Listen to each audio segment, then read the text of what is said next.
হযরত আলী পাটোয়ারী আপনি লিখেছেন, ঈদে মিলাদুন্নবী সাল্লাল্লাহু আলাইহি ওয়াসাল্লাম উপলক্ষে জশ্নে জুলুসের উদযাপন করা শরীয়তে কতটুকু অনুমোদন রয়েছে? আমাদের এলাকার কিছু মসজিদে রবিউল আউয়াল মাসে মসজিদগুলোতে আলোকসজ্জা করা হয়, এটা শরীয়তের দৃষ্টিতে কেমন? মসজিদ আল্লাহর ঘর, এখানে আলোকসজ্জা, অতিরিক্ত লাইটের ব্যবহার, পর্যাপ্ত লাইটের ব্যবহার করে যে আলোকসজ্জা করা হয়ে থাকে, এটা যারা করে থাকেন রবিউল আউয়াল উপলক্ষে ইবাদত, বন্দেগী, নেক আমল, সওয়াবের কাজ মনে করে থাকেন। নবী করিম সাল্লাল্লাহু আলাইহি ওয়াসাল্লাম রবিউল আউয়ালকে কেন্দ্র করে অতিরিক্ত আলোকসজ্জা বা এই যে আনন্দ আয়োজন যেটি আমরা দেখতে পাই আজকাল, এরকম কোনো কিছু তিনি বা তার খুলাফা রাশেদা বা সাহাবায়ে কেরাম কেউই করেননি। অতএব এই রবিউল আউয়াল তাদের সময়ও ছিল, নবী সাল্লাল্লাহু আলাইহি ওয়াসাল্লামের জন্মের এই দিনটি তাদের সময়ও ছিল। তারা যে কাজ করেননি সেই কাজকে যদি আমরা ইসলামের কাজ বানিয়ে নেই তাহলে সেটি বিদআতে পর্যবসিত হবে। তাছাড়া দুঃখিত, অতিরিক্ত আলোকসজ্জা এটা অপচয় ছাড়া আর কিছুই নয়। মসজিদে করলেই সেটা যে জায়েজ হয়ে যাবে ব্যাপারটা সেরকম নয়। আপনি সীমা রেখা ছাড়িয়ে পুরো ভবনকে আলোকিত করে ফেললেন, প্রতি 2-4 ইঞ্চির মধ্যে একটা করে লাইট লাগালেন, নিঃসন্দেহে ইসলাম আমাদেরকে যে মিতব্যয়ী হতে বলে, আমাদেরকে যে হিসেবি হতে বলে, এটি তার সাথে যায় না।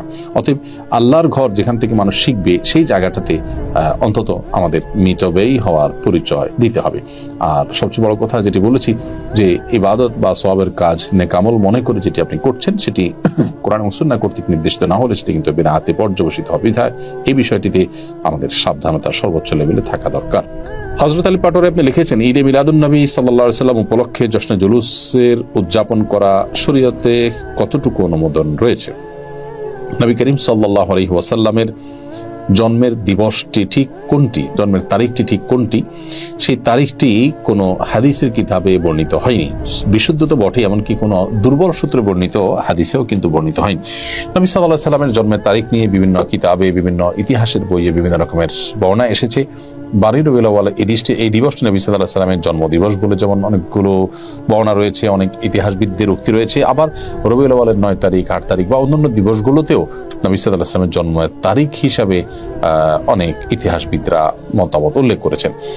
তো এরকম পরিস্থিতিতে প্রথম কথা হলো, যে দিনটি নবী সাল্লাল্লাহু আলাইহি ওয়াসাল্লামের জন্মদিবস হিসেবে চূড়ান্তই নয়, বিশুদ্ধ কোনো হাদিস দ্বারাও প্রমাণিত নয়।